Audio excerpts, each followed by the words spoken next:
Hi, everybody. My name is Mary McCarthy, and I am the president and co-founder of the Women's Small Business Accelerator.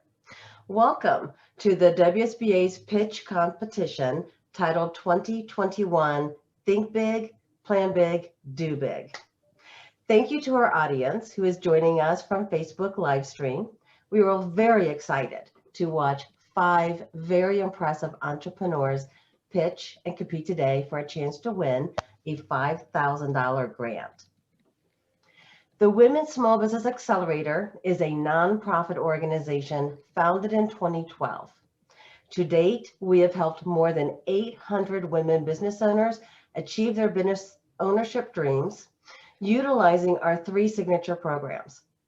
Our success comes from partnering with each woman business owner, meeting them where they are, utilizing our determination and connections to ensure their business is built with growth in mind. Last year, in response to COVID-19, we launched a business crisis team that helped over 100 women business owners after their businesses were forced to shut down. These business owners called us looking for guidance, emotional support, and financial help. As a result, the WSBA Small Business Relief Fund was created and has given out 2 rounds of grants totaling $11,000. In addition, we provided $7,000 in grants to the winners of the 2020 pitch competition. We are proud to support women business owners and are excited to promote 5 incredible businesses today through our 2nd annual contest. I am privileged to introduce our host for today's event, Dustin Klein, who is an award-winning business journalist and best-selling author. He currently serves as the publisher of Smart Business and chief content officer of its parent company, Smart Business Network. Over the past 30 years, Dustin has interviewed thousands of business and civic leaders, politicians, and sports figures, and helped nearly 60 C-suite executives transform their ideas into books. Before joining Smart Business, Dustin spent time at several daily newspapers as an investigative political reporter and business editor.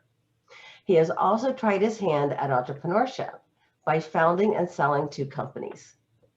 Thank you, Dustin, for being our media sponsor and for hosting today's event. Thank you, Mary. And I tell you, I'm so happy to be back with you all and excited for the opportunity these 5 entrepreneurs have today. It's my job, ladies and gentlemen, to lay out the rules of the competition and to moderate so that each business pitch stays within the time allotted. I'm going to provide a 1-minute prompt during the Q&A, and I may interrupt if the time limit's exceeded.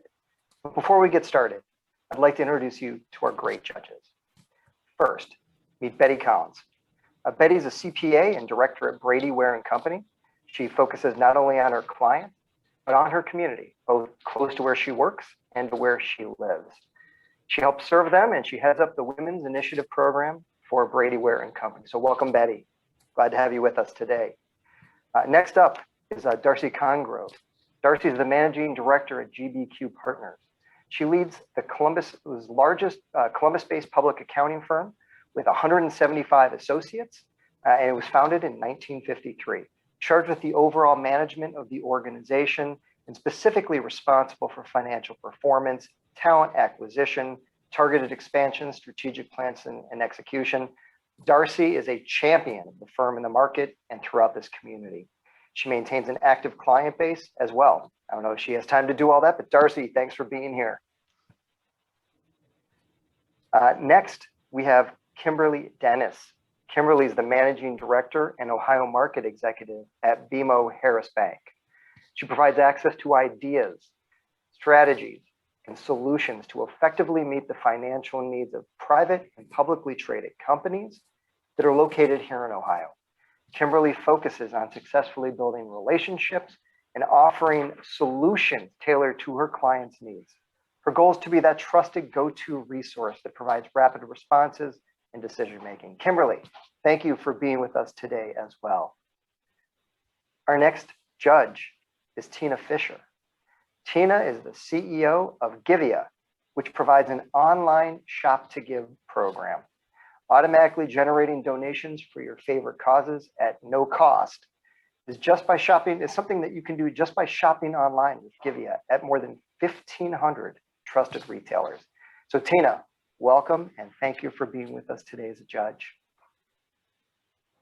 Mary Korn is our next judge, and Mary is the founder of Pearl Interactive Network, which is a social enterprise that blends a for-profit business model with social missions, and they provide work opportunities to the most challenged populations among us.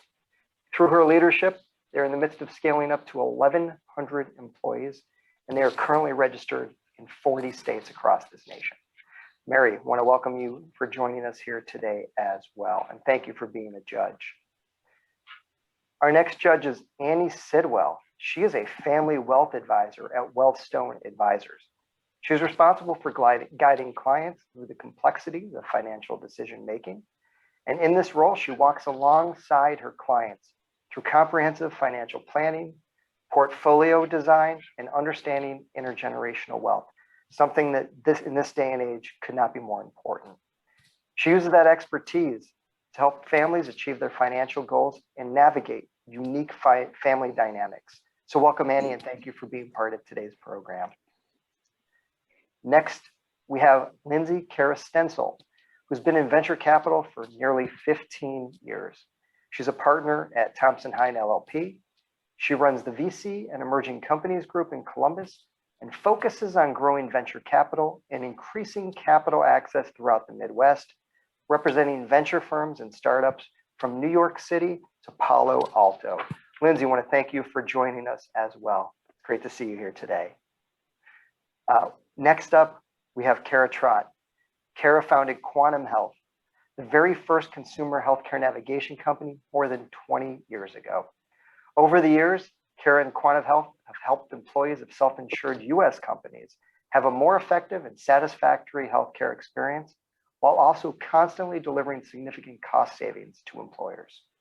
Prior to founding Quantum Health, she was a corporate attorney with the law firm of Bricker and Eckler and a strategic marketing consultant at RPA International, an international consulting firm. Welcome to the event, Kara, and thank you for being here today as well. Our next judge is Mary Slane. She's a financial advisor at Slane Financial Group, where she focuses on helping busy professional women and small business owners realize both the professional and their personal aspirations by prioritizing financial goals, developing a financial plan, setting up affordable retirement programs, and offering practical solutions that use investments and insurance resources that help them gain a better understanding for their unique needs. I want to thank you, Mary, for being here as well. And I got to tell you, ladies and gentlemen, this judging panel is just filled with superstars from this Columbus region. We could not be happier to have this esteemed group here today to help us with this competition. So welcome to all of our judges for your financial support, your support along the way of looking at all of these, our great honorees, and certainly judging today's competition pitch between our 5 different competitors. So now that you know the rules, now that you've met our judges, last month, more than 30 business owners submitted their business pitch videos through this competition. There were 20 that we chose to go through for public votes. The top 5 businesses from among all the voting here in the competition are here today to pitch to you, ladies and gentlemen, live and in front of our judging panel. I'm going to introduce each business owner. They'll each have 3 minutes to provide their best pitch. We'll then follow with a 10-minute Q&A series from the judges. I'm here to help monitor the Q&A period until the time's up, and our goal is to not exceed 15 minutes total per competitor. The judges are going to look at this in a very unique way. They're going to give a score based on a scale of 1 to 10 in these 6 areas. Product description, which is a score for how clearly the business owner defines their product or service and tells us how it addresses the market problem that's being solved. Second is market validation. They're going to be scored on how well they portray their company compared to the competition. Third is their business model. This is going to reflect how well they've described their plan to scale the business and acquire customers for them. Fourth is the business pivot. Now in this category, we're going to talk about how well that they showed creativity, thinking their business through before the pandemic, and their ability to rethink their business during the pandemic and how they pivoted to what's going to happen next. And finally, use of funds. Judges will give scores for how well the business owner is describing their plans for the use of the $5,000 grant to scale and grow their businesses. And finally, professionalism, which covers how well the owners deliver their specific pitch today in front of all of you. Now, ladies and gentlemen, after all 5 businesses have been presented, the judges will deliberate, they'll send me the results, and I will announce to all of you the honorees. We have 3 great places out of the 5. First place receiving a $5,000 grant, second place receiving a $1,500 grant, and third place receiving a $500 grant. The order in which the 5 businesses are presenting today have been selected randomly. They're in no particular order. And we are very, very excited to present them all to you today. So the top 5 pitch finalists in the order that they will be presenting are first, Cecilia Acerio Slonecker of Solo Merengues. Second, Pam Seeds of Uniquely Yours Bridal Prom and Pageant. Third will be Amy Homan of Avalvery. Fourth will be Leslie Don of Tranquility Salt Cave. And finally, last but not least, Tracy Baconhauster of Design and Renew Career and Finance Coaching. All right, the judges have just told me they are ready, and our audience is definitely watching. We see all of you out there. So without further ado, let's begin. Our first business to present is Cecilia Slonecker of Solo Merengues. You may begin now. Good luck. Hello, everyone. I will introduce you to Solo Merengues. We are a South American style bakery. We opened in 2017 because we saw the necessity of customers to try and enjoy different desserts. People are hungry for uniqueness in flavors and international food. And our recipes are my mom's and grandma's recipes from Santa Cruz, Bolivia, that you cannot find in Columbus. So we don't have a direct competitor.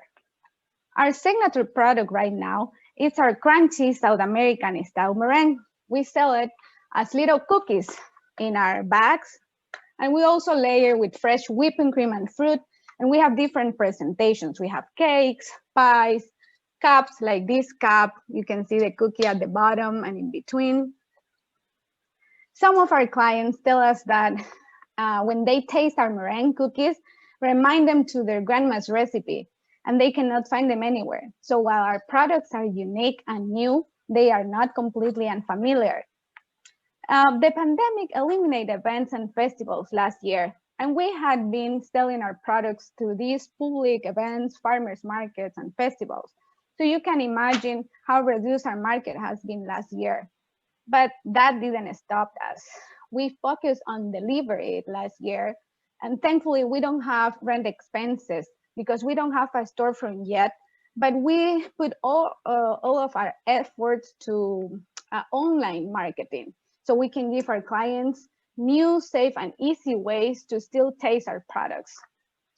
It was always in our business plan to open our storefront, and our friend COVID made us to decide to do it now, so we can catch the upswing in the demand as people looked to eat out again. We are ready to establish our storefront. This will allow us to expand from our menu from sweets to also savory food. All these recipes from Santa Cruz, Bolivia. So in January, we reached an agreement with the developers of Bubbly Hall to join in their new food hall in New Albany. Some of our new products will be salteñas, sonso, lomito sandwich, mocochinchi. All these flavors are unique, but they are not unfamiliar to the American palate, and we will emphasize that in our marketing plan. But to do all this, we need money. So the $5,000 from the WSBA will go directly to our capital investment for the new storefront. Yeah, we need to build our kitchen with commercial equipment. We will need mixers, oven, freezers, to mention some of them. And I'm here because I need your help to make our dreams and goals succeed. Excellent. Solo, thank you so much. Great description, and can't wait to taste some of those next time I am down in Columbus. Judges, you may ask your questions. You have 10 minutes. I will give you a 1-minute prompt when it's time for the last question. Cecilia, can you tell us more about your social media strategy that allowed you to move to a delivery model? Yes, so Facebook especially, it's working hard to help us in this situation that we are facing on the whole world. So we we have our menu, especially in Facebook. So you can, it's like a cart, so you can buy your products there and people buy directly to them. That was one of our main plans that we had through Facebook. So that's around social media. We also have a marketing plan with other social media like Instagram, and we use a lot of emails with all the promotions that we have for holidays or special dates. I have a question for you. This is Betty, and I was wondering how much do you think your budget is for buying all the equipment overall that you would need for the storefront? And the second part of that is, where is the storefront going to be? Okay. Yeah, for the first investment, the capital investment, we need around $30,000. Okay. This will be for all the equipment, especially for the kitchen. And we are planning to open in New Albany. It's they are building the place. It's a food hall. Bubbly Hall. Bubbly Hall is the name. Okay. Yes, Cecilia, hi, it's Tina Fisher. Can you hear me?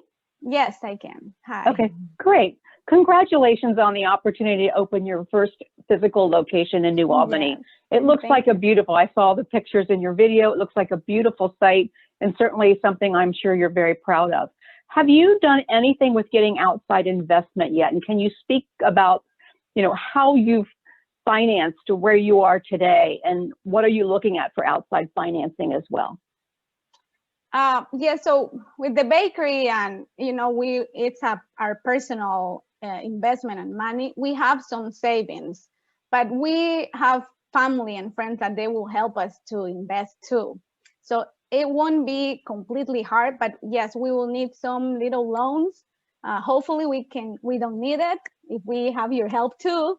But yeah, we have friends and family that will help us for this investment. That we need a total for the first payment, the first capital will be around 30,000, and then for our operation for 3 months we need around 70,000. So a total like 100,000. Okay. Solo, this is Mary Korn, and I was wondering if you could provide me some depth, and if you were to be awarded the 5,000, how would you spend it? Yeah, I'm working in the layout right now because we need to build our commercial kitchen in this place in the area. It's 300 square feet, and we need to buy 2 commercial mixers because the ones that I have right now are too small for the quantity that I will need to produce. So we need 2 mixers, and then we need to buy also a commercial oven. So that will go directly to the money will go directly to the equipment, the commercial equipment. That was your question, right? Sorry. It was. Thank you. Okay. Thank you. I can't wait to try your cookies. Yeah, thank you. Hi, this is Kara Trott, and I have a question. I was hoping you could describe kind of your vision of if you are successful in this next step of your company, where do you see it in 3 years? How do you see your product, how would you describe your vision of what you would hope to be in 3 years? Yeah, in 3 years, sounds like short term, but at the same time, it's a long term. I hope we can open a second storefront after we are success in the first one. And I will say in 3 years, open our second storefront. in another city around Columbus. But more in the future, like 5 years, we want to do this a franchise. That's my main goal in the future, more than 3 years for sure. Hi, this is Kim. And I just had a question on your sales strategy and kind of the mix. It sounds like you were really successful with the online delivery through COVID. How do you see that playing out, like the mix of online delivery versus kind of storefront? So with COVID right now, people it's like waiting to go outside. So like even before COVID, delivery was always in our hands. But now with COVID, it's like, it's a necessity. You have to do delivery. So I think in the place that we will be, we will have the pickup through, so which is kind of a delivery for people, or for, like, for example, Dashdoor or Uber Eats, easier for them to deliver. So yeah, I think both will be balanced, like delivery, and also people will come to our spot, our place. Thank you. Thank you. This is Mary Slane, and I was wondering, do you have outdoor seating? Will you have outdoor seating at your new location? Yes, they have like public areas. It will be like a food hall. So there are tables for everyone that can eat inside and also outside. Yeah, they have a big spot outside with many tables and chairs around for people to eat. And just another quick question, do you have employees at this time? And are you going to be expanding in that area too? Yeah, I'm full-time, the only one, but when I need, I have usually 2 part-time, depending on the orders, big orders that I have. But yes, I will expand for sure. I cannot do this by myself. So I would at least need 2 full-time and 2 part-time. Yes, for sure. I'm looking for right now. We still have time, but yes, I'm in that process to expand. So when is your expected date to open? It's on September, at the end of September. Okay. This year. So you have a while to plan. So able to make good plans then. Yes, yeah, but we have a lot of things to plan. Yeah, but it's definitely. perfect time. This is Karen, and that as you expand beyond the, the dessert item into, as you said, other savory foods, what do you think is the, key success variable in making that expansion in your product line? Because so people right now knows as desserts, but always when you go outside, you want to have a variety of products. And I have these recipes from my hometown in Bolivia, and it's not because I like them. It's because people around here told me, like, oh, this is unique and completely delicious. Why you are not selling this already? So that's why we decided to expand, so we can have a variety of products for everyone, but at the same time that these products are from Bolivia, so they can taste these uniqueness savors. Excellent. Well, ladies and gentlemen, we are out of time on this first one. Cecilia, congratulations. Thank you so much, judges. Great question. Thank you. Mary, wow, what do you think of this first contestant? Pretty interesting, huh? I'll tell you what, I would love to try it. It looked absolutely wonderful. So I am looking forward to visiting our New Albany once she opens.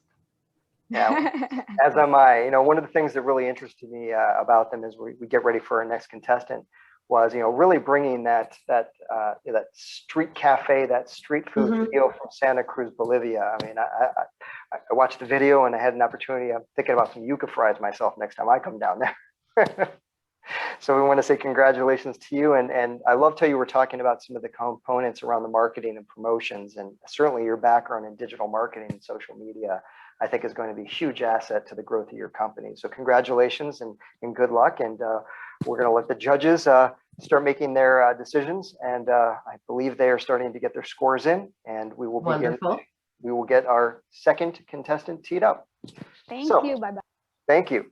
Our second contestant, our second honoree and competitor for this is Pam Seeds, the owner of Uniquely Yours Bridal Prom and Pageant. And Pam, let's get you teed up and you may begin as soon as we get you on the screen here, Pam.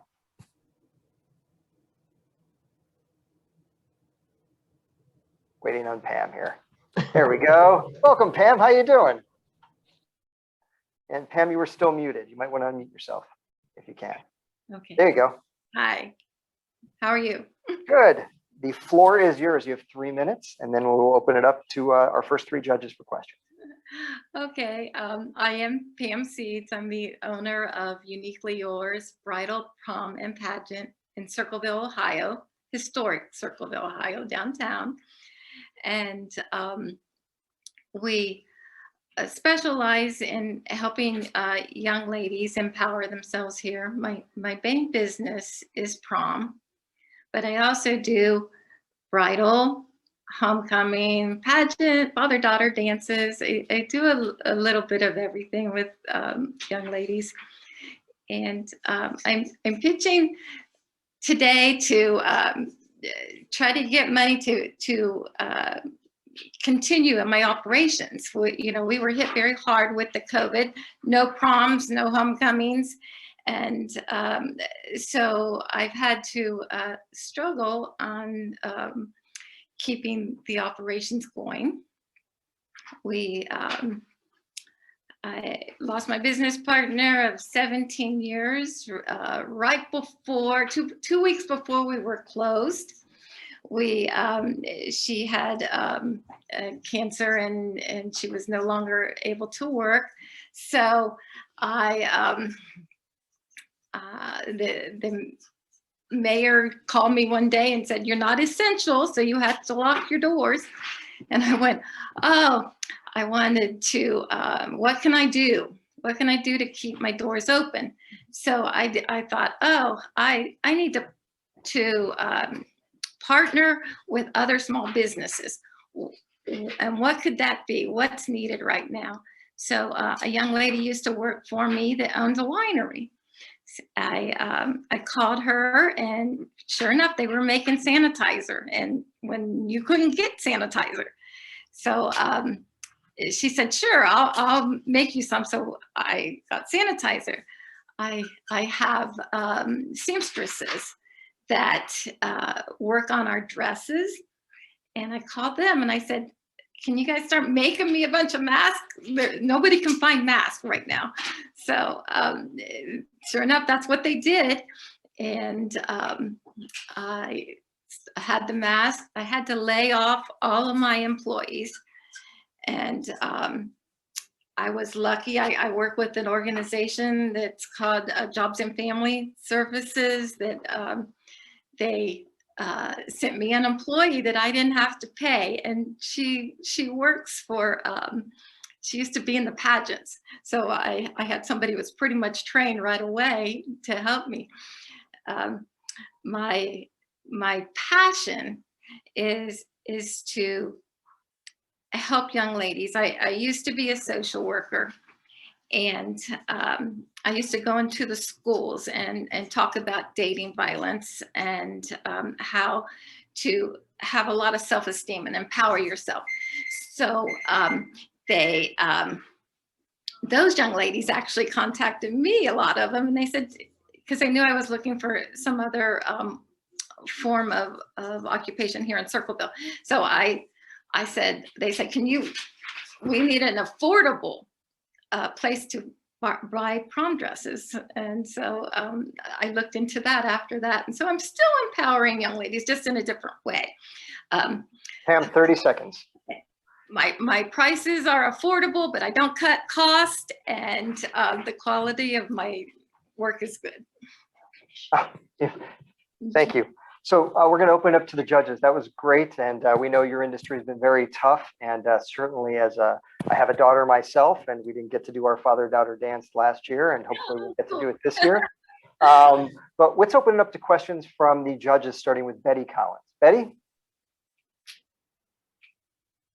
So you just want to be able to stay open. And so what is your plan with the $5,000? How can that bridge until weddings and proms come back and we can get some normalcy there? Yes, normalcy would be great. If I were to win the $5,000, I would use that toward bringing my employees back. And you know, social media, that just the advertising that this grant has afforded me is wonderful. But the bulk of the money would be used for employees.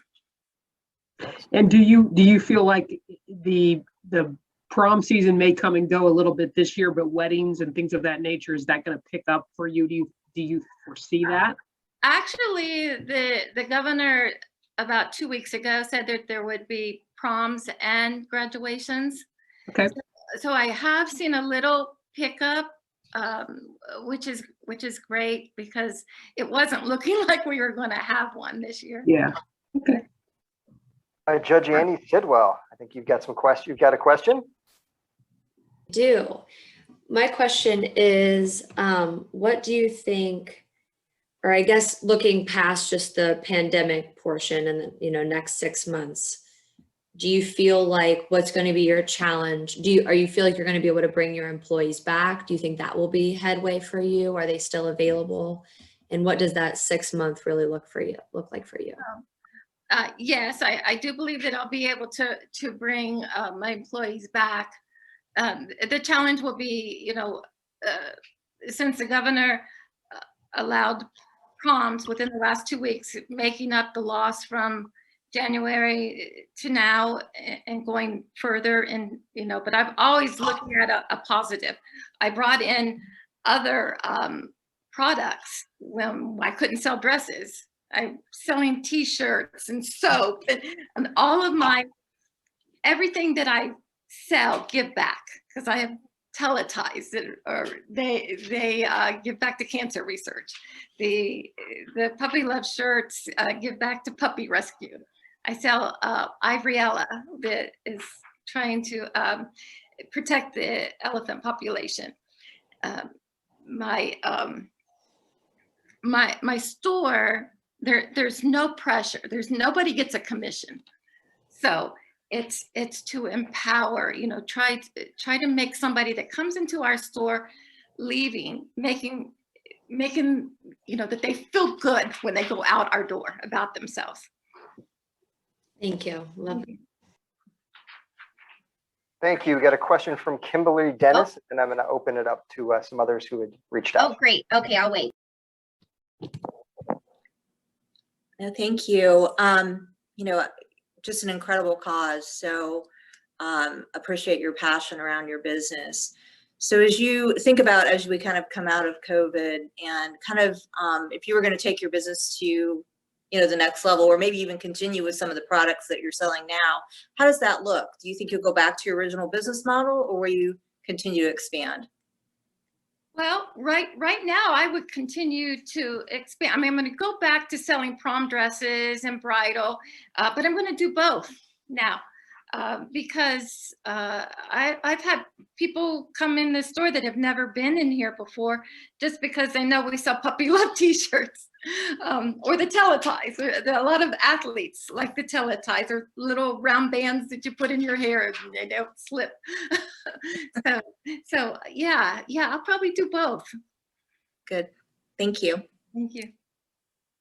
We're going to open it up to the judges. I think Mary Korn, you've got a question, and then judges, you can unmute yourself and ask your next questions after Mary.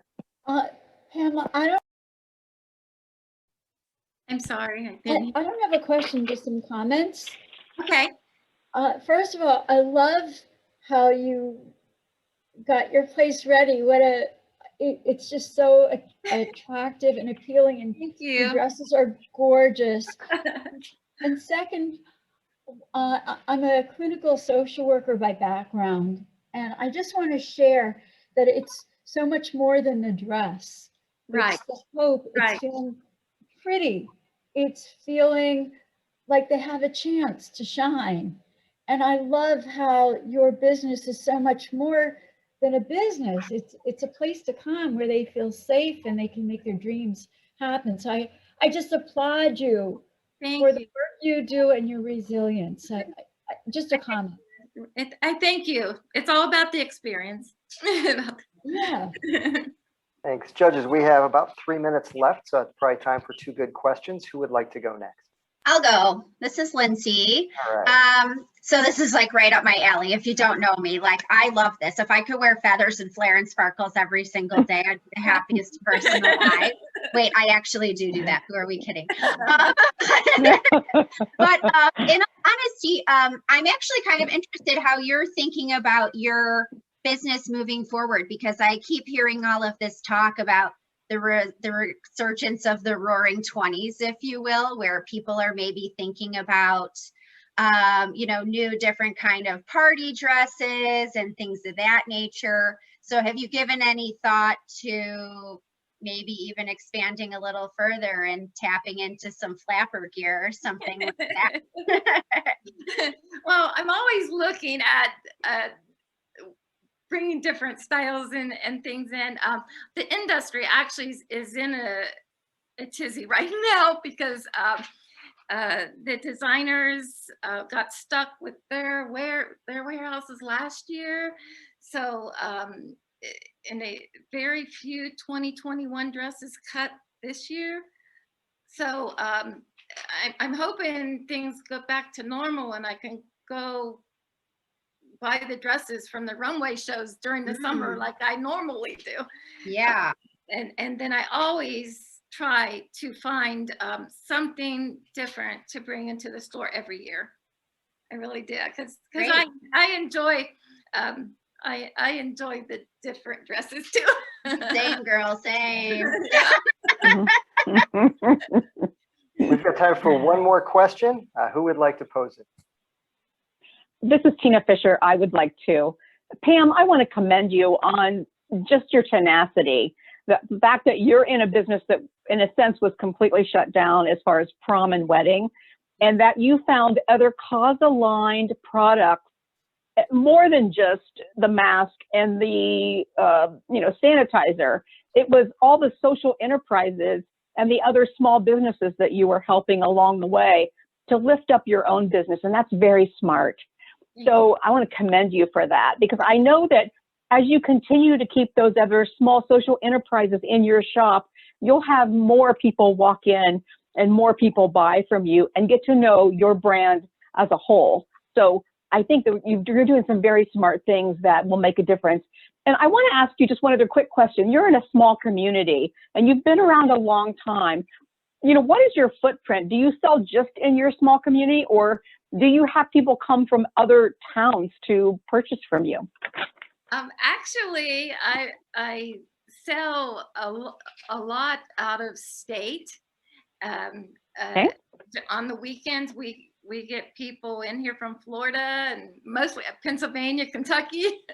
We've even shipped dresses overseas. So, because I used to be I used to be a company called the Top 10, Prom Top 10.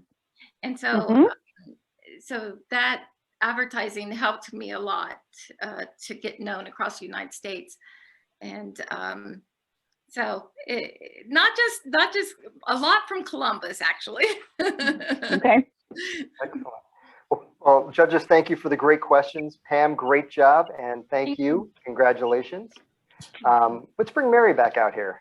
Mary, so far we've got 2 down, 2 great pitches so far. Very interesting businesses, have pivoted tremendously. Very different, aren't they? I also have a high school senior, and my son is not going to be able to go to prom this year. They haven't quite figured out what they're going to do yet in our community.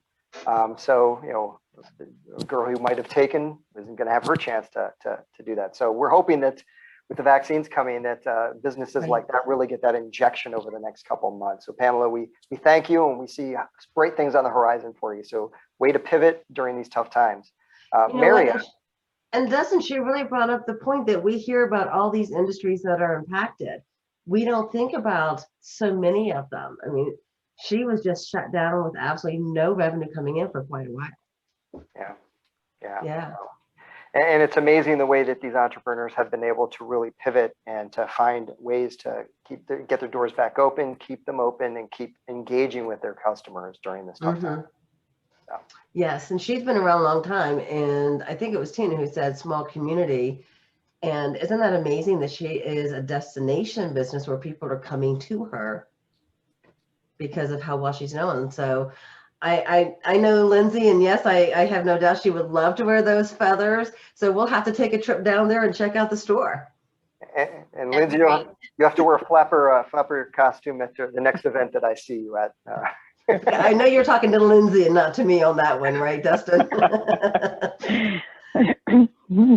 So, ladies and gentlemen, I know the judges are getting their votes in. We're going to tee up our next contestant, and that is Amy Holman, owner of Evolvery. And had a chance to watch this video. Absolutely amazing company. Amy, the floor is yours. We would love to hear your 3-minute pitch and then open it up for the judges for questions. So, Amy, you're up.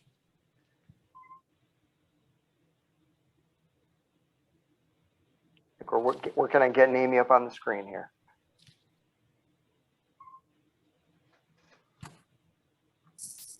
Amy, can you hear us? Yes. There we go. All right. Floor is yours, Amy. Okay, great. Hi, my name's Amy. I am the owner and designer of Evolvery. It's a play on words. Evolved are we. Not a lot of people know that, but they're always fascinated by the backstory of it. So let's get into that a little bit. I'm a clothing brand, and I'm based here in Canal Winchester, which is a very small community south of Columbus. Excuse me. I create clothing that is sustainably sourced and ethically made. We all wear clothes, but have you ever thought about how your clothes are made or where they come from?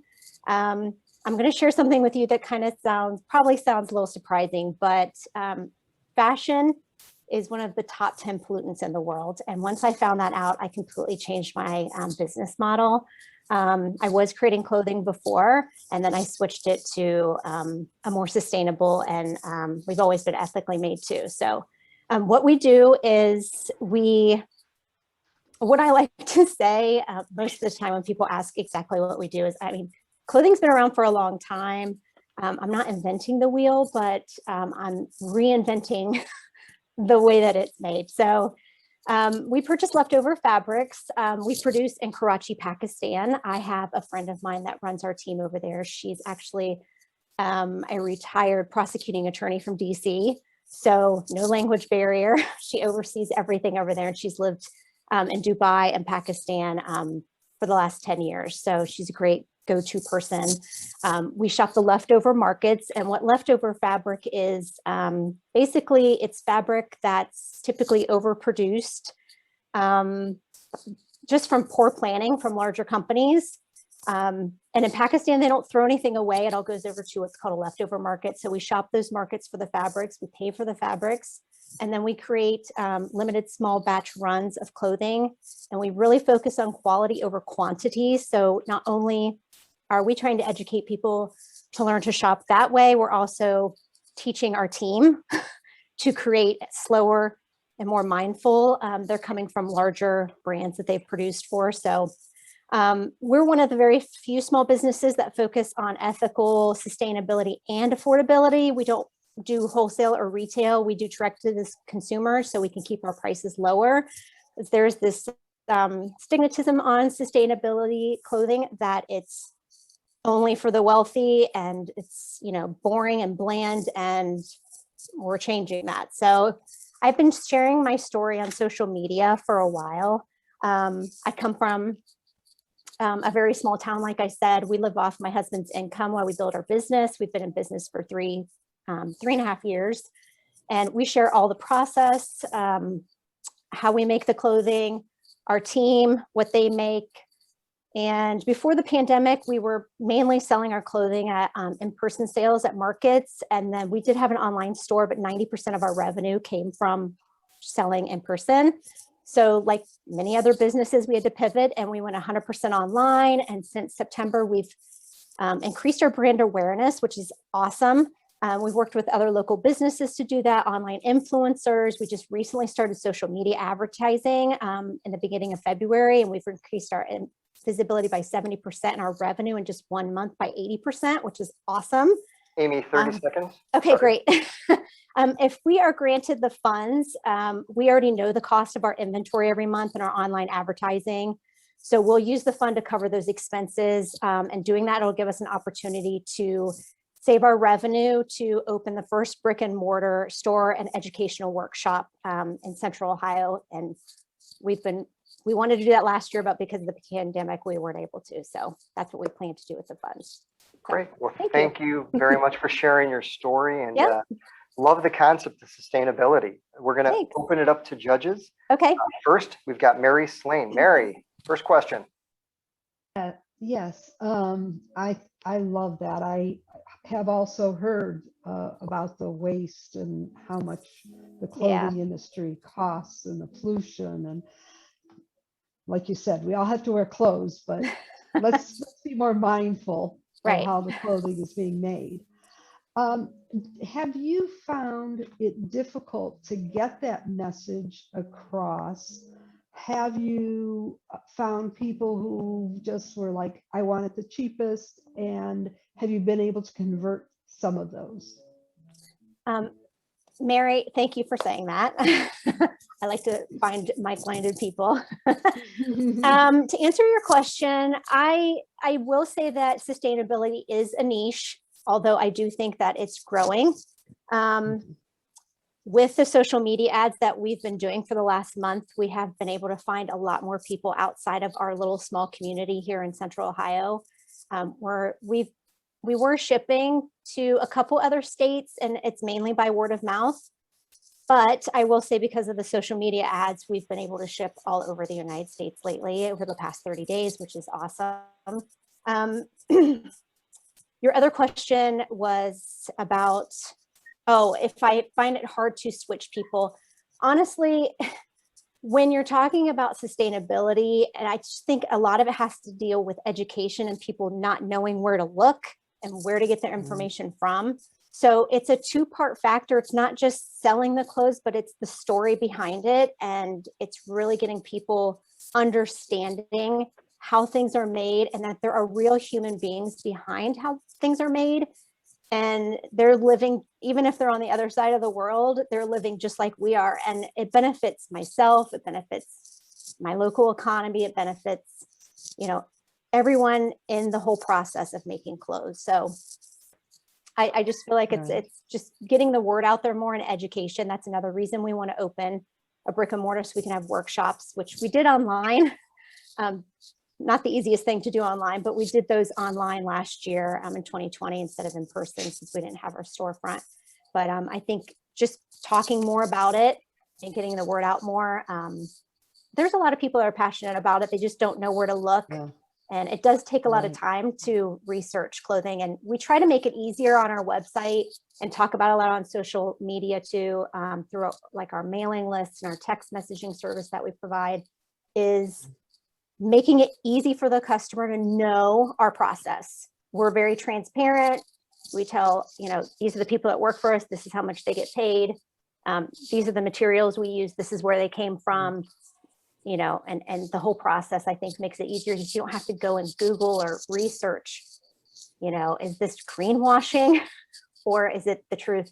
I think you get that more from small businesses than larger brands too. So. Excellent. Thank you. Darcy Congrove. I'm sorry. Part of moving forward then too is more. Yeah. Thank you. Excellent. Thank you, Mary. Darcy, you are up. Next question. Yes, I'm interested in understanding more about what you're calling your workshops and who attends those and what do those look like? The workshop that we've done so far, we focus on reduce, reuse, and recycle in our workshops. I think the clothing goes hand in hand with your lifestyle. I think that's a lot of reasons that people come to my brand, not only my clothing brand, but I'm also a lifestyle brand, because I'm also working on the process of composting. We just started doing that in my family, and recycling, how to do it. A lot of people, we just started recycling in our city a couple months ago. And so talking about that more, how you can grow a garden, those type of workshops that center around how things come to be, instead of going out and spending a bunch of money on things that are made poorly or not good quality. Those types of workshops are what we want to provide. Last year, we did one on recycling. We did one on composting. We did one on thrifting and how to, buy quality pieces and then mix them with thrifting pieces, clothing, things like that. So. Thanks. We've got Lindsay. Bring Lindsay back up, and then Kara Trott has a question right after that. So Lindsay, you're back up again. Oh, great. I don't have feathers on my clothes, but. Okay, I still, look, I don't actually technically have feathers on right now. So, one of the questions I like to ask entrepreneurs a lot is, what is the thing that kind of keeps you up at night with regards to your business? And, maybe how does the $5,000 help resolve that, if at all? It's a really great question. There's a lot of things that keep me up at night. What really bothers me the most, I saw a documentary, it's called The True Cost. So if any of you guys want to learn more about that, it's a few years old, but that's what changed my entire, I have a hard time. I guess it's a blessing and a curse, but when I see something, I take it in and I can't unsee it anymore. So that's what keeps me up at night, is like not being able to get this out to as many people as I possibly can, because I'm so passionate about it. Just everybody, especially we've learned so much in the pandemic that we're all in this together. We all, even if you're, again, halfway around the world, like my team is, we're all dealing with the same thing, with struggling, paying the bills, getting our kids through school, putting food on the table, especially now.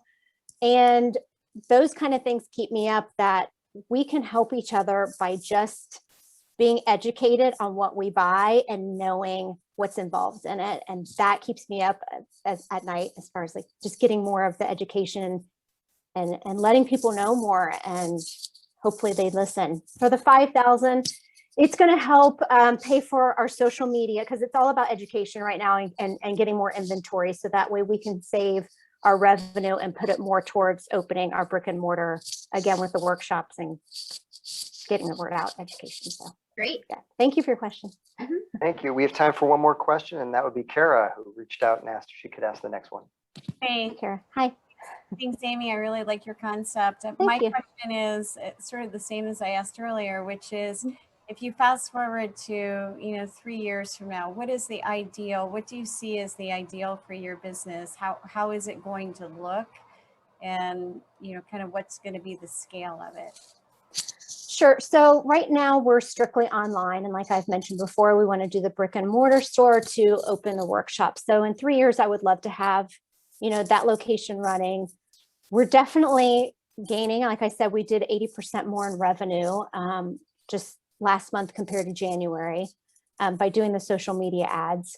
I really feel like in 3 years' time, I hope to also, one of my long-term goals, we don't have it established, and I've lived in my town. I'm like the 5th or 6th generation in our small town, but we don't have a green team. And I have friends that are on the green team in Worthington and like Bexley, and we don't have one here in Canal Winchester. And that's really something that I would like to start in my community, so that the communication is open more for the environment and how we can help it, because we're all living here and we're all, in the same community and helping each other. And that's my goal for 3 years, is to really have that up and going in the workshops. I also want to give a space for more small businesses that are starting out, to maybe have a place to come and focus and give a focus on them and share, what they're sharing and what they're putting out there. Handmade things I'm passionate about. I've been a handmade maker for a long time, so I'm passionate about helping others too, where that's concerned. So yeah. Excellent. Well, Kara, great question. Amy, thank you. Excellent Thank you. answer. Phenomenal business. And we want to thank you for your participation today as well. I want to bring Mary back out here while the judges are able to take a few moments to gather their thoughts and to put their comments in. Interesting, absolutely interesting business, Mary. You know, about a year and a half ago, before the pandemic, I was looking for fair trade dress boots. I wear a lot of dress boots and handmade shoes. It's my one luxury I buy myself. And I remember being able to look in and find somewhere that did the right fair trade. They did it the same way that she does it. And you know, they crafted them. They had to wait till they had 100 orders. So they craft them in batches of 100 pairs at a time. And I remember it took 3 months from the day I ordered until they were able to make it. But it was well worth it because of the way that it was approached, instead of buying something where you don't know the origin and can't trace it back. So what a great business, and truly one that I think is in line with what the next generation is thinking about as well. I think so too. She's really kind of thought ahead. And weren't you amazed that the fashion industry is one of the industries that throws the most waste? You know, I really didn't even realize that. I mean, when you start to think about, yes, the reams and the bolts of clothing, yeah, it makes sense when you think about the remnants that are left over, but the ability to take that and use those in such a powerful way. And if you've seen the designs that they made from the video and their site, absolutely amazing that that came from the remnants of those products. So just, well, and everyone should go check out her website. Her clothes are really nice. I haven't ordered yet, but I'm looking forward to. I've already picked out the first outfit that I like. And I think I see Lindsay up there shaking her head that she's nodding too. So our fashionista on our judging panel. Absolutely. I know. So I think our judges are ready with their next set. And so let's tee up our next finalist, and that is Leslie Don, the owner of Tranquility Salt Spa. And Leslie, had an opportunity to learn more about your business, and also just amazing and interesting. And I think our team here is going to learn a lot from you. So the floor is yours for a 3-minute pitch, and then we'll take 10 minutes from the judges. Well, my name is Leslie Don, and I own Tranquility Salt Cave. We are Columbus's only salt cave. Our salt cave is very unique. It's very beautiful. We have over 10,000 pounds of Himalayan boulders from floor to ceiling. We have beautiful twinkle lights on the ceiling. The floor is heated with granulated Himalayan salt. We have 5 250-pound salt lamps around the perimeter of the room. Just so many nice little details. So we have a lot of clients coming in with challenges, and we help them. For example, breathing challenges such as COPD, asthma, allergies, things like that. We have a lot of clients with skin issues like eczema and psoriasis. We have a lot of stressed out people here that we service. So with all that's going on right now with the pandemic, you know, people are coming in very stressed. They have the kids, they have, you know, working at home. They're just very overwhelmed, and they're just looking for a place to come and just unplug and relax. We also have a lot of people who feel disconnected right now too, as a result of the pandemic. You know, families and friends are not as able to get together and feel safe and enjoy each other's company. Some of the ways that we help people with the stress, for example, the 5 250-pound salt lamps, they emit the negative ions, and it's those negative ions that help to get people very calm and relaxed. Like I said, it's just a place to just unplug. We don't allow any electronics or anything else in the cave. So people just come into the cave, just relax, they just breathe. The pharmaceutical grade salt helps to cleanse the respiratory system as well. So it cleanses the sinuses and lungs. So that helps people with any kind of breathing issues. We don't really have a lot of competition in the area, but you know, because we are the only salt cave, I guess you could say our competition is that the fact that most people don't really understand halotherapy or dry salt therapy, what it is. So we do a lot of education. We basically started our business 4 years ago as just a salt cave. But in the meantime, we've added a retail location. January of 2020, we expanded, we doubled our space, and we created a yoga and wellness center. So we offer a variety of holistic services. We have like the ionic detox foot bath.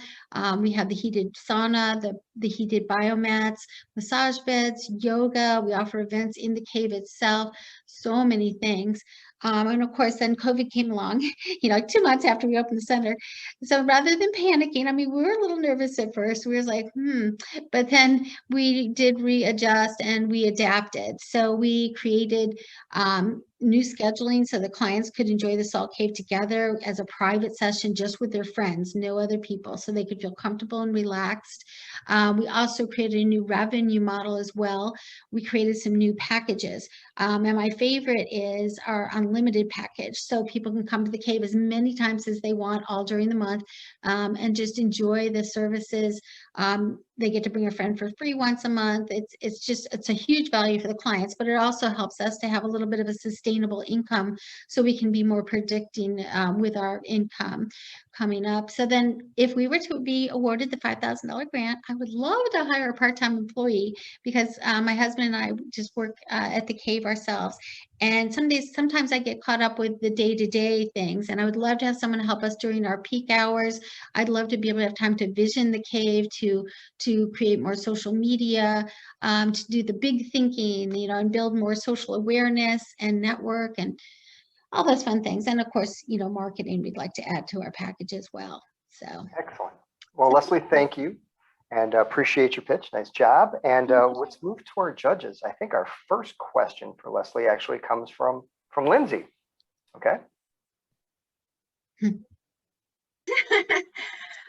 So I love this. I am super into wellness and holistic health. How do you see the first few months of business when things start to really reopen and we see more, people being more comfortable coming out, not with just their friend group, with maybe other people too? How do you think that's going to impact the business initially? And then when do you really think that kind of goes away for your business in particular? Well, it was actually a year ago today that we were shut down. So it's pretty hard to believe a whole year's gone by. And in the beginning, people were very nervous about being around others. Of course, we have a very safe environment. We ask people to wear masks in the lobby area. Once they're in the cave and the door is closed and the salt is generating, the salt itself is antiviral. We also offer safe distancing in the cave. Of course, we disinfect all touch points, but you can tell. And then we have very sensitive ventilation system that constantly brings pure, fresh filtered air into the room. It's cleared out, and then more comes in during the session. So, you can tell people all day long about that, but, you really have to work on making them feel comfortable and not afraid. So, but I see things are really starting to pick up all of a sudden. We're getting people feeling more comfortable being around others. And we've been doing events in the cave, and more people are attending the events now. So it's really exciting because I love people, so it's exciting to be back again.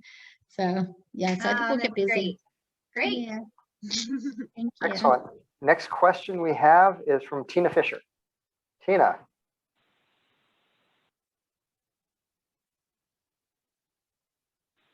There you go. Okay. Yep. So Leslie, I am curious about how you started this business. It seems so creative and so unique. So can you give us some insight as to how you came up with the business model? Well, 4.5 years ago, my husband and I decided to create a new business. And so we had a lot of qualities, and I'm very visual, so I can still see this list that I had of all the qualifications. So it had to be service to others, something to raise the vibration of the community, something spiritual, something we could do together, something that would bring really cool people into us. Just all these ideas we had. So I visioned and meditated, and I was given the visual in my mind's eye of the cave exactly as it is. So, and I love like arches and things. And so all of that was in there. It was very clear, but I didn't understand it at first. I didn't understand what cave, what? And then I visioned and meditated again, and I saw it even more clearly. Finally, on the third time, I saw there was salt in there. And then when I researched it, I saw, oh, it's a salt cave. So that's kind of how it all came about. So it just created in my mind's eye. So I knew that was something I needed to do. So I just immediately pursued it. Usually I really think a lot about things, and I, take a lot of time to think things through, but I just knew that I had to do this right away and just proceed. So. Thank you. And who do you see as your competition? Just one quick, who do you see as your competition? Really, I don't know that we'd have any other competition. There's salt rooms in town, but a salt room is totally different from a salt cave. That being like the way I described it earlier, we have the heated floors, with the granulated Himalayan salt. We have the 10,000 pounds of Himalayan. See, I'm doing it now. I'm seeing the room. We have the 10,000 pounds of Himalayan boulders all throughout the room. There's a very extensive ventilation system in there. And we ask people to unplug, so people are not allowed to have their cell phones in there. They just relax, they breathe, they meditate. Some people fall asleep. So it's really not like anything else. It's very unique. Very cool. Thank you. Interesting. Annie Sidwell, you have got a question. I think we've got one after that from Mary, and then we're going to try to get Kara in if we can. Yes, thank you. Thank you, Leslie. This is very interesting. I'm with Lindsay. Anything holistic wellness and self-care, I'm all over it. And I think the world is continuing to go there with thinking about your health before something becomes a big issue. So I love that. Thank you. As far as not necessarily partnerships, but do you see any strategic partnerships, let's say, or where are your referral sources? So are you connecting with massage therapists or chiropractors, or do you have anybody that's kind of keeping you in mind and sending clients your way? Yes, chiropractors, naturopath doctors, holistic doctors. We also offer 4 rooms that we rent out to practitioners in our wellness center. So we have massage therapists, Reiki practitioners, all kinds of different holistic services being offered. So they're bringing their clients in, and then I'm able to bring my clients to them. So it's a give and take. We're both helping each other, and of course I network as often as I can. It's obviously been a little challenge with COVID, and I'm not one to Zoom all day long, but it's really great to get together with other people and just get other ideas. And we have yoga instructors. We have a yoga instructor who has quite a following, and she's brought a lot of people. They love doing the yoga in the cave. And it's just great because it brings a whole new group of people who never knew about us. So we get people of like mind. So, yeah. Thank you. Thank you. Excellent. Mary Slane, you have a question. Yes. I was curious, how large is the cave? I mean, how many people at the maximum? Maybe not right now because of social distancing, but how many people can be in there at one time? There could be up to 10 people in there, but now with safe distancing, we've, narrowed it down to 6 chairs per session. So, a group of people could reserve the cave just for their friends, or it could be a group environment with people who don't know each other. And so with that in mind, and you're saying, you're seeing things pick up, do you have any plans for either other locations or another salt cave at the same location? What are your thoughts in regard to expansion of that particular product? And we've been thinking about that. We're into our 4th year now, so certainly we could expand to another part of town. Again, that would require hiring a manager to help us. But yeah, we could move to another part of town as well. But our wellness center right now is quite large. It's twice the space of our space that we have for our cave as well. So I'm really looking forward now with things opening up that we have a lot more practitioners who will, because I love to help people start their businesses, and I love to present this and bring my people in to get to experience the services as well. So I think we'll just be expanding upon all those services as well that are being offered by other holistic practitioners. And I can't wait till our yoga spaces, so we get yoga going. And, I really want people to feel like a sense of community and belonging by coming to the cave. And it's really great. As a matter of fact, I had 3 of our unlimited package people coming in today. And it's great because, we're developing relationships with these people and their friends. And they brought friends today. And it's just kind of fun to get back in the flow of things, But as far as another location, possibly, yes, that's a possibility. Great. Last question we have is for Kara Trott. Kara, last question for Leslie. Yeah, I think this is all, I've learned so much as you've gone through it. So I didn't even know what a salt cave was, and I work in healthcare. So, no, it's really great. I guess my question is, given all that you've learned during COVID, how do you, the thing I didn't understand was the connection of the salt cave to like actual real health issues. So how do you anticipate, creating demand for the product and the approach based on the things that you've learned as you've had to do it during COVID? So. Well, especially the salt cave does help with the respiratory system. So there may even be, we've had some people who have recovered from COVID. And so this is helping to cleanse their sinuses and their lungs. It's a proactive kind of a thing as well, preventative, just by helping keep the passageways open and available. The salt is also helping to boost the immune system. So, I mean, there's so much, just the fact that they would relax and be calm. Once your body has that ability to rest and relax, you can restore your body and let your body do the work to heal you. So we really do reach out to people, especially right now. Things will be with fall coming, more allergies will be coming. We have so many people who suffer with allergies and asthma.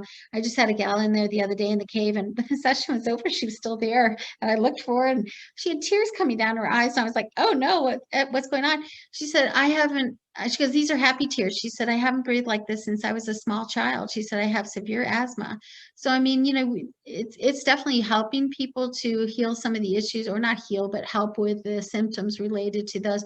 We have a lady who had eczema on her feet, and it was horrible. Her feet were just red and raw and bloody. And I felt so sorry for her. But since she's been coming to the cave, it's also anti-inflammatory. So it's helped to clear the wounds and all. And her feet are like so cool now. Every time I see her, she's one of our frequent flyers, we call her. She's really healing very well. So there's a lot of, just the emotional healing. I feel like people need to fill their own cup before they can help their family. Oops. Rob? You're still there, Leslie. We can hear you. I don't know if you can see me. I'm sorry. And we've got about 30 seconds. So okay, you want to finish the answer. So that's we reach out to folks via email and Facebook ads and Facebook, talking about allergies, asthma, eczema, just ways that we can help with the physical aspect, but also the connection and the resting and refreshing. Excellent. Thank Kara, you. great question. Leslie, thank you for sharing. I want to bring Mary McCarthy back up here while the judges get their tallies in. Poor Leslie. So Mary, fascinating stuff. I've never been in a salt cave. I have not. We just learned so much. Who knew? Well, and I love the way she came up with the idea of the business. Exactly. That was new also. And I think it's just really interesting to think about the way that they've approached it, and certainly the pivots and the healing mechanism of it. And, wellness is something that we're really thinking about these days. I think everybody's trying to figure out how we're going to have our health and our bodies be stronger. For the one thing we've learned from COVID is that those people who really have taken care of themselves seem to be not immune to it, but certainly are having the ability to recover faster. And so health has been one of those things that we've learned about pretty quickly, and self-actualization.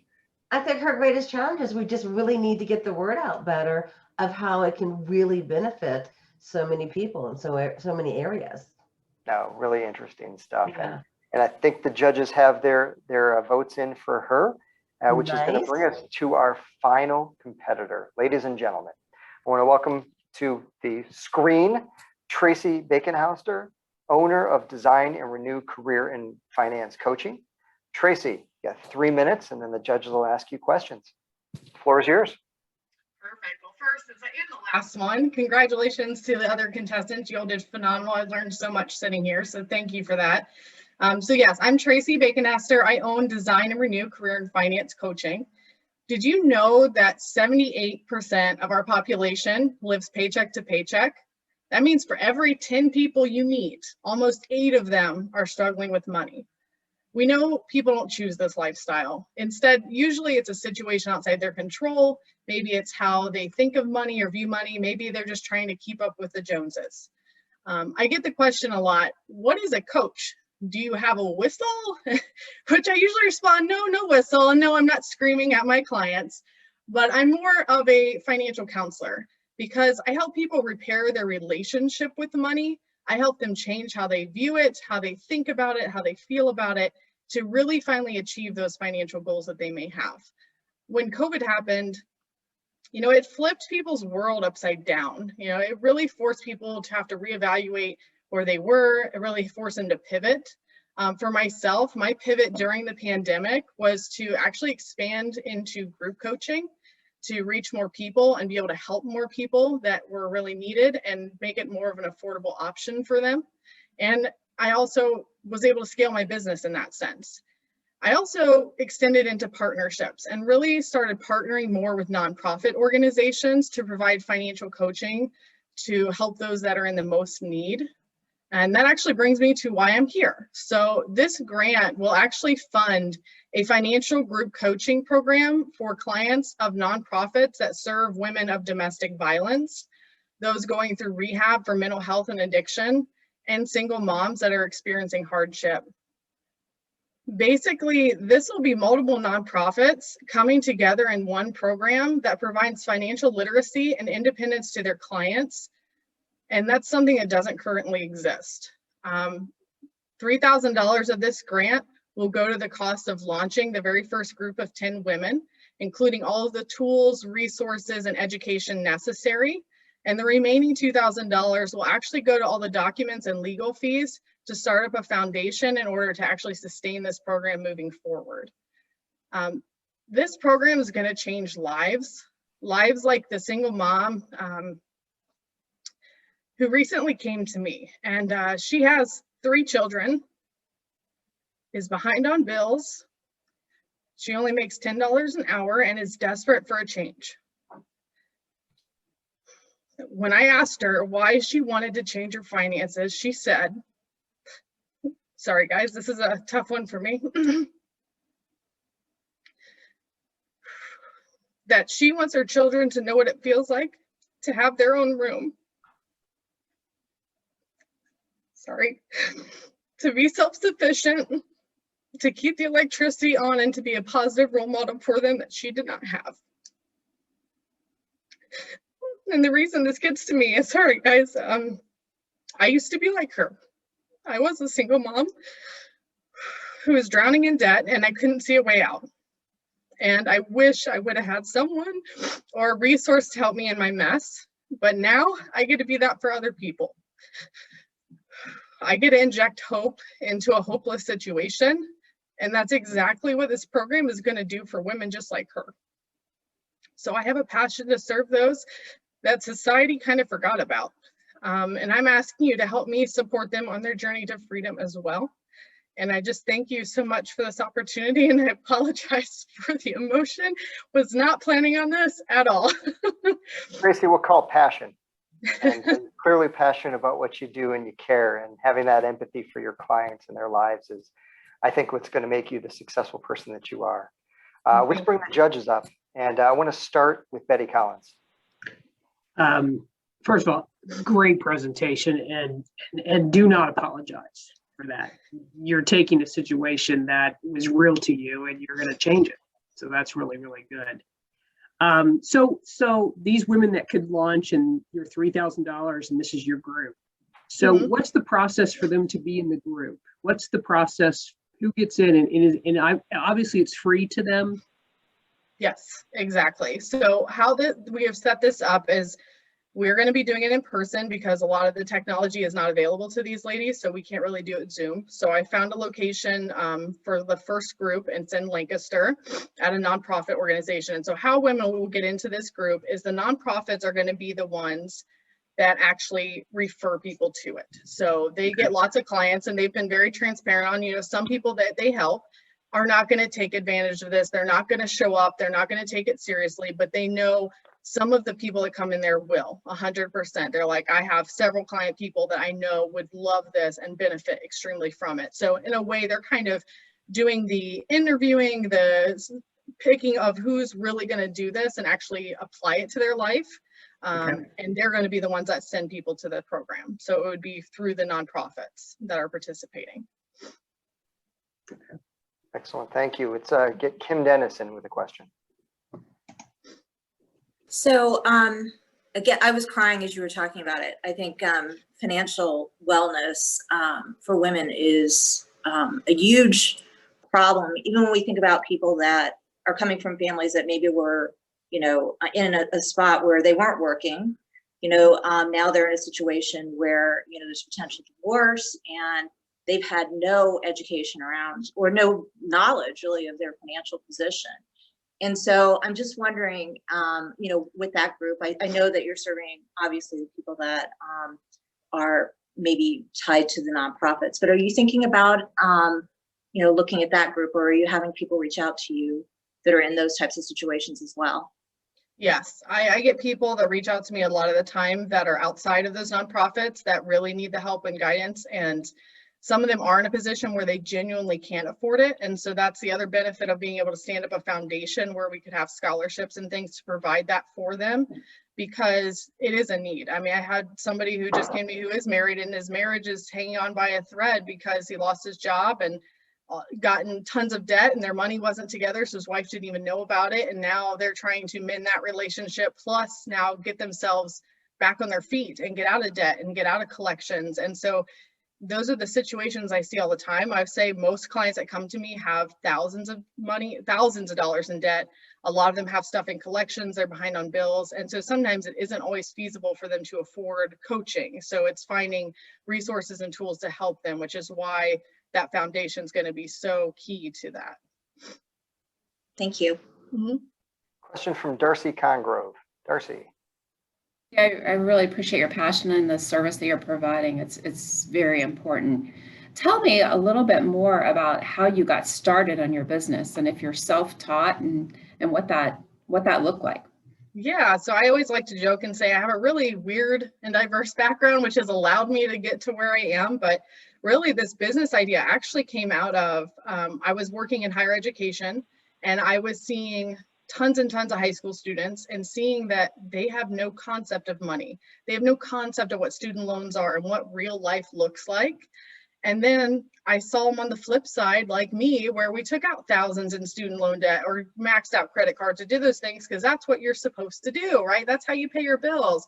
And I was like, no, this isn't how it's supposed to be. This isn't right at all. And so I was able to take my experience of being a single mom. When I was a single mom, I actually ended up losing all my government assistance because I ended up making $50 a month too much, which was great. I'm like, oh, a $50 raise, and now I have a $900 childcare bill. Awesome, great. And so being able to go through that, I mean, that's started the kind of spiral for me of taking on student loan debt to be able to pay things off, being able maxing out credit cards, all these horrible financial decisions because I didn't know any better. And so being able to now pull people through that, I mean, that was my real motivation of like, I want to help people on the front end so that educate high school students on this is not normal. You don't have to do these things, but also give that hope back to people that were just like me who really struggled and did make all those poor decisions, and they don't want to live that way, but they don't know what to do and they don't know how to get out of it. So that was really the motivation for starting this business, was just to genuinely help people that have experienced what I have. And just to help give them that hope and resource that I didn't have when I was going through it. Great question, Darcy. Thank you, Tracy. And a question from Mary Korn.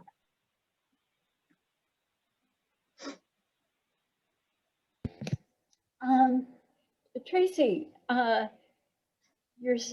what a journey, and what a way of giving back and providing support to people who needed what you needed. My question is 3 years from now, what is your long-term vision for your business? My long-term vision is that this program that I'm hoping to start up with these nonprofits is all around the city of Columbus, and that I have so many people going through these programs that I need other financial coaches to help me.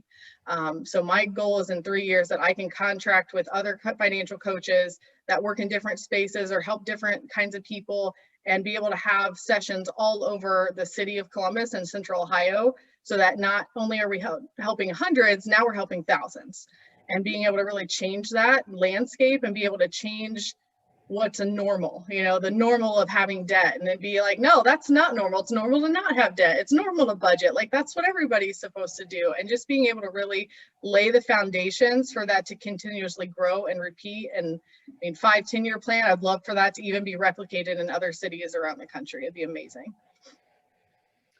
Great. Well, I think you're doing important work. Well, thank you. I appreciate that. Thanks. Our last question is going to be Kara Trott. Kara. Thanks. I was wondering if you could talk to my son. No, I'm just kidding. Send them over. No, really important work. My question is, I'm trying to understand like your revenue model. Like, how do you get paid from this really worthy work? Yeah, and that's a great question. So it's kind of different ways. Right now, there's two options. It's either if the nonprofit and I are working together, they're kind of bringing me in. So they're kind of bringing me in as a contractor or consultant. So they're the ones paying me, and they can either get grants for that or if they have it in their budget. Right now, we're doing very nominal work there, so it's not high dollar amounts, and there's nothing that is large scale like this would become.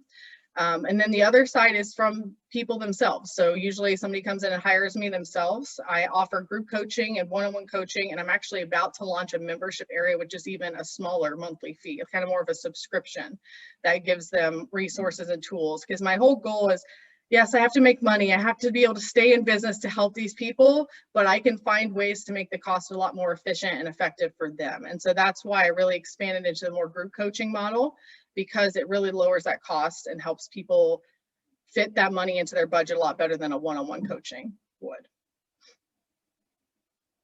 Excellent. Great question, Kara, and great answer, Tracy. Thank you for sharing. Thank you.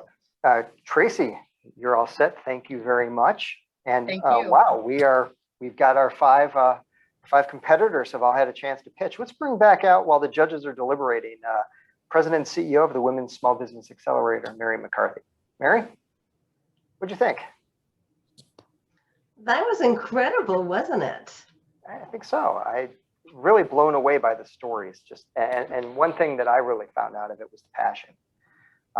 Everybody was so passionate about what their businesses are, but more importantly about the clients that they serve, as well as the mission that they have. And when you've got business owners that believe in their mission, have the passion to serve the clients with that servant leadership heart, you just can't go wrong.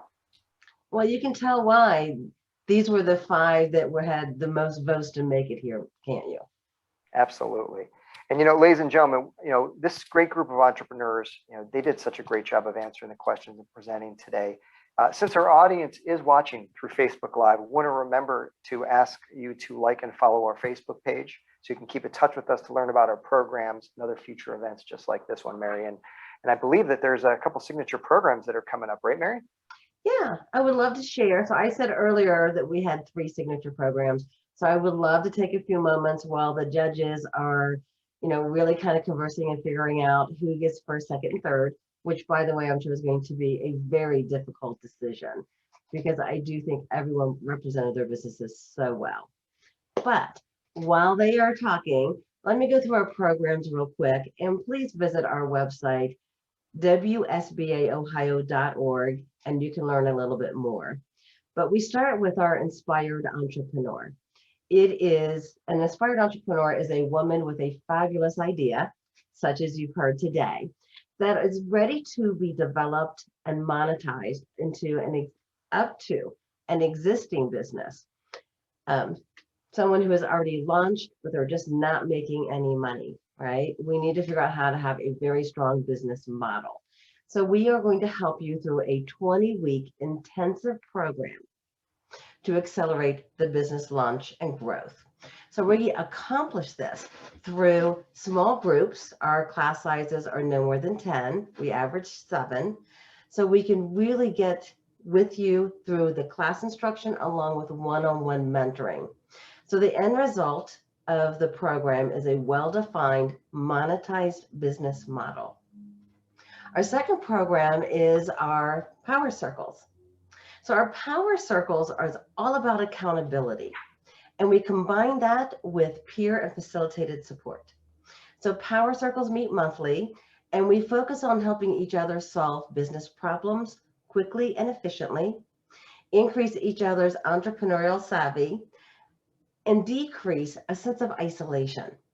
So the end result of this program is a strong support group, a growing business with defined processes, procedures, and tracking.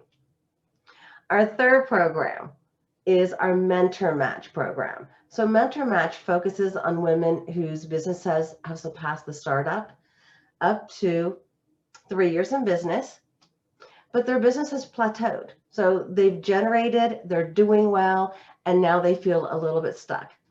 So we want to figure out how to grow your revenue, create more jobs. And we do this by coming up with defined business goal of where you would like to get your business to. And we're going to then match you with a high level woman entrepreneur or corporate executive that can work with you to work on that specific goal to grow your business to the next level. So each program that I just described has had incredible results of businesses that have launched and grown and broken the desired outcomes just from being a really focused goal with us. So we would love to work with you or anyone that you know that has a business that, one, is wanting to launch, two, that is launched but is struggling, three, that has plateaued, and you really have some fabulous growth goals. We would love to assist you. So again, go to our website, check it out, reach out to any of us at the Women's Small Business Accelerator, because we want to be part of your journey. So Dustin, how do you think the judges are doing so far? I am watching the judges' votes come in, and boy, this is a close one. Is it? Mary, have we closed the judging yet? I'd like you to also take a look at the leaderboard if you could, Mary. I don't have access to the leaderboard, so I'm going to be surprised along with all of the 5 businesses that have pitched today. So you have more knowledge than I have right now. So it looks like they're still deliberating. Yes, still deliberating. So, let's think a little bit more about some of the programs that you've got going on that I think people should be attending.